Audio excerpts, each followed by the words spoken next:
Kembali lagi bersama saya Mr. IDP. Di video kali ini kita akan membahas materi-materi bahasa Inggris apa saja yang perlu kita persiapkan dalam menghadapi ujian PPPK atau P3K, terutama untuk guru bahasa Inggris.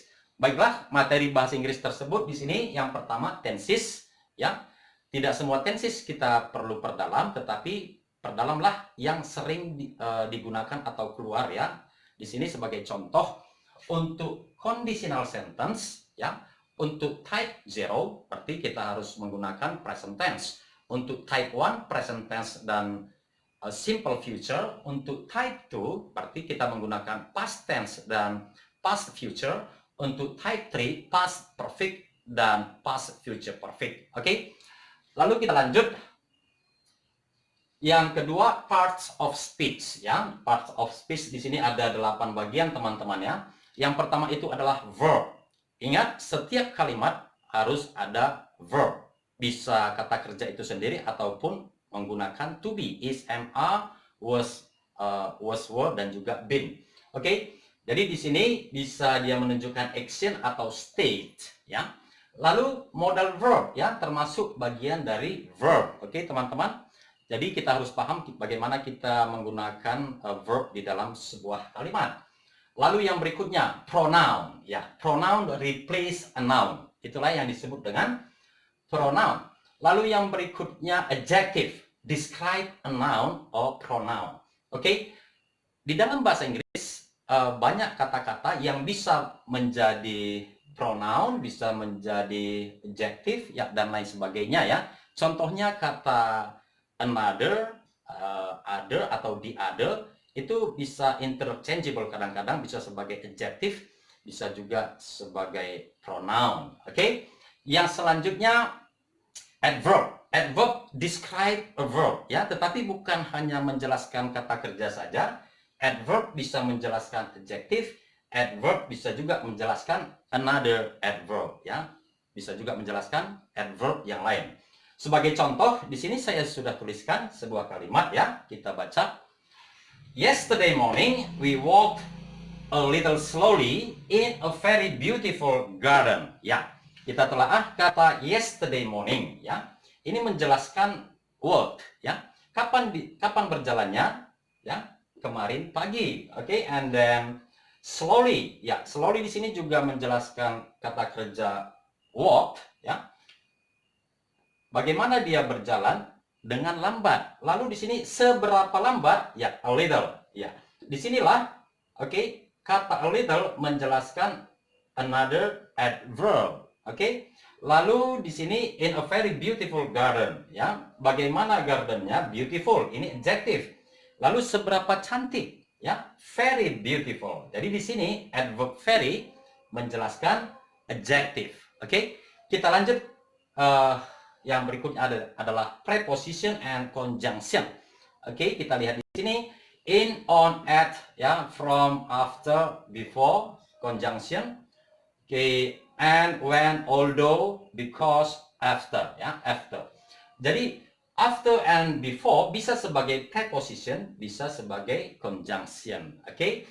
Sebagai preposition, contohnya yang after ini, ya, kenapa bisa dia mencakup keduanya?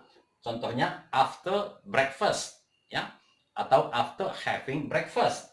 Lalu di sini jika sebagai conjunction after I have breakfast, ya, itu dia perbedaannya. Sebagai conjunction because and after diikuti clause. Oke. Lalu yang berikutnya noun, ya, bisa person, place, animal, feeling, idea, and so on. Lalu yang terakhir part of speech, interjection. Ya, sudden emotion, ya, emosi yang tiba-tiba muncul, wow, hey, oke. Itu dia untuk part of speech. Kita lanjutkan. Di sini yang nomor 3, articles, gerund, other, another, ya. Di sini artikel ada zero article, on, ya, dan juga the. Lalu ada gerund, ya, kapan kita menggunakan kata kerja yang diikuti gerund, kapan kita menggunakan kata kerja yang diikuti to infinitive dan lain sebagainya. Oke, lalu yang di sini ada conditional sentence ya. Tadi sudah saya jelaskan sedikit. Ada lagi adjective order ya, adjective order. Bagaimana kita menyusun sebuah adjektif atau beberapa adjektif yang diikuti kata benda. Oke. Lalu yang keenam comparative or superlative degree. Oke, and then number 7 types of text ya. Di sini naratif, report, recount ya, advertisement, prosedur, descriptive, and so on. Oke, yang selanjutnya asking or giving opinion atau mengenai percakapan ya, conversation.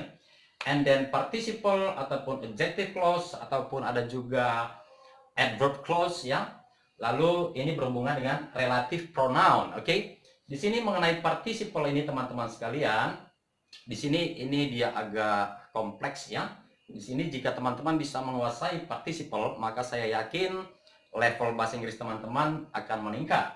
Lalu ada causative, subjunctive, lalu di sini used to, be used to, get used to ya. Lalu yang berikutnya di sini reading comprehension ya. Reading comprehension ya, silahkan teman-teman perhatikan ya. Ini mengenai reading comprehension pasti keluar ya, soal teks bacaan.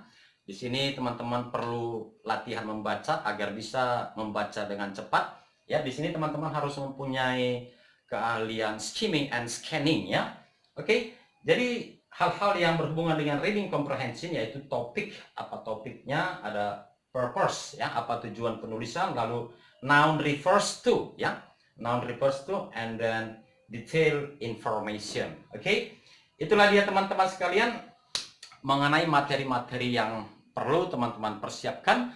Oke, jika ada pertanyaan silahkan ketik di kolom komentar. Kembali saya di sini menawarkan kepada teman-teman yang ingin mendapat bimbingan belajar ya, private online, silahkan teman-teman menghubungi saya ya, terutama kepada teman-teman yang sudah lama tidak berhubungan dengan bahasa Inggris. Oke, terima kasih, sampai ketemu di video saya selanjutnya.